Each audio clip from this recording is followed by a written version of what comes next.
കർണാടക ഗുണ്ടൽപേട്ടിലുണ്ടായ വാഹനാപകടത്തിൽ 3 മലയാളികൾക്ക് ദാരുണാന്ത്യം. വയനാട് സ്വദേശികളാണ് മരിച്ചത്. ഇവർ സഞ്ചരിച്ചിരുന്ന ബൈക്കും ടിപ്പർ ലോറിയും കൂട്ടിയിടിച്ചായിരുന്നു അപകടം. സുജിത്ത് അയ്യപ്പത്ത് ഇപ്പോൾ വിവരങ്ങളുമായി ചേരുന്നുണ്ട്. സുജിത്ത്, എന്തൊക്കെയാണ് വിശദാംശങ്ങൾ?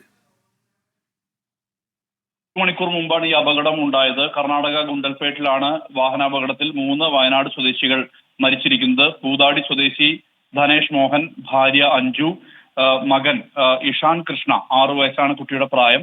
ഇവരാണ് മരിച്ചിരിക്കുന്നത്. ഇവർ സഞ്ചരിച്ചിരുന്ന ബൈക്കും ടിപ്പർ ലോറിയും തമ്മിൽ കൂട്ടി ഇടിക്കുകയായിരുന്നു എന്നുള്ള വിവരമാണ് നമുക്ക് ലഭ്യമാകുന്നത്. ഇടിയുടെ ആഘാതത്തിൽ ധനേഷ് തെറിച്ചുപോയി. ഭാര്യയും കുട്ടിയും ഈ ടിപ്പർ ലോറിക്ക് അടിയിൽപ്പെട്ടു.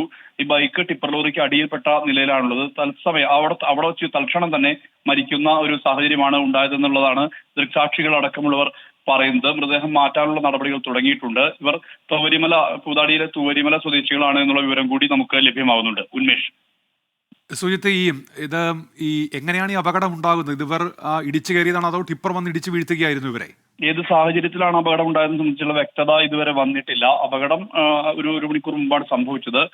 ഇവർ വിനോദയാത്രയ്ക്ക് പോയതാണോ, അവധിയായതിന് വിനോദയാത്രയ്ക്ക് പോയതാണോ ഉൾപ്പെടെയുള്ള കാര്യങ്ങളിൽ വ്യക്തത വരേണ്ടതുണ്ട്. എന്തായാലും ഈ അപകടം ഉണ്ടായിട്ടുണ്ട്. അതായത് വളരെ ശക്തിയായ രീതിയിൽ തന്നെ ഇടിച്ചു എന്നുള്ളത് തന്നെയാണ് ദൃക്സാക്ഷികൾ ഉൾപ്പെടെയുള്ളവർ പറയുന്നത്. ഈ ബൈക്ക് കിടക്കുന്നത് ടിപ്പർ ലോറിയുടെ താഴെയാണ്.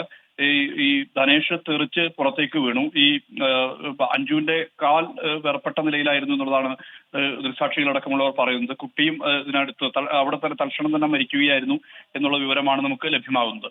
ഉന്മേഷം. ശരി, സുജിത്ത് അയ്യപ്പത്താണ് വിവരങ്ങൾ നൽകിയത്. കർണാടകയിലെ ഗുണ്ടൽപേട്ടിലാണ് ഇത്തരത്തിലൊരു അപകടം ഉണ്ടായത്. 3 മലയാളികളാണ് ഈ അപകടത്തിൽ മരിച്ചത്.